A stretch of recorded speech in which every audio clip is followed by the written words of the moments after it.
I'm Tracy Zanko, an attorney with the Elder Law Center of Kirsten & Fuller. I'm here to talk about probate.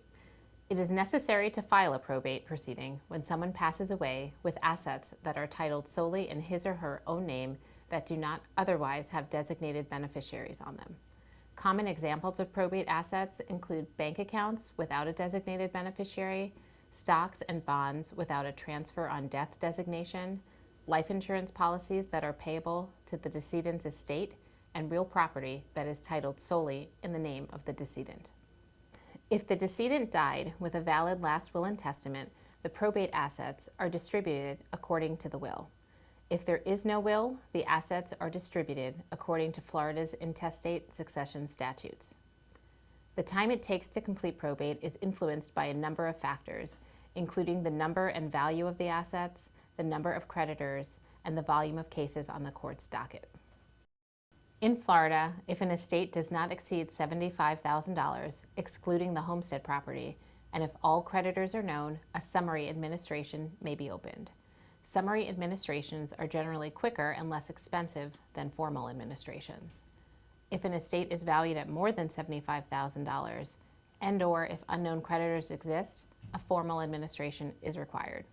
This process generally takes longer than the summary administration because we need to serve reasonably ascertainable creditors with a notice to creditors and publish a notice to creditors. We typically represent clients who find out that they were designated as the personal representative, sometimes called the executor, under a loved one's last will and testament. We help our clients fulfill their duties to the court and to the decedent's beneficiaries. We guide our clients through the probate process and continue the representation until the estate is closed. We also assist clients who learn that they have been named as the trustee of a trust that the decedent created under his or her last will and testament. If you do not have a financial or legal background, it may seem daunting to serve as a trustee. We will serve as your counsel to help ensure that you properly administer the trust. The Elder Law Center of Kirsten & Fuller would be happy to meet with you to discuss your probate or trust administration matter.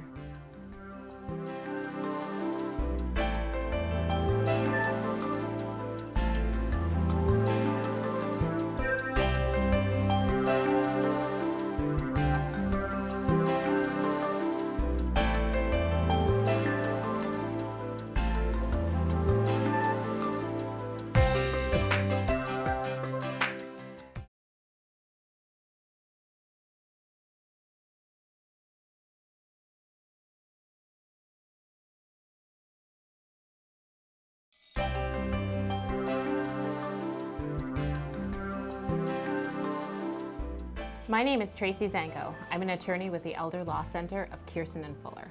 When planning your estate, it is important to meet with an attorney to help ensure that you have the proper documents in place so that the people you want to help you as you age have the power to do so, and so that your property is ultimately distributed according to your wishes. It is also important to ensure that your documents comply with Florida law. If you are over 18, it is never too early to make your estate plan.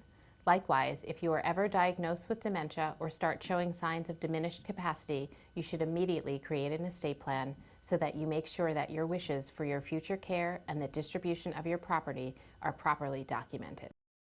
We recommend, at a minimum, 5 estate planning documents: a last will and testament, a durable power of attorney, a designation of healthcare surrogate, a living will, and a declaration naming pre-need guardian. With these documents in place, you can rest assured that your property will be distributed according to your wishes after you pass away, that you have named someone who can assist you with your finances, that you have named someone to handle medical decisions for you, that you have expressed your wishes regarding the kind of medical treatment you receive at the end of your life, and that you have named someone to serve as your guardian should you ever need one.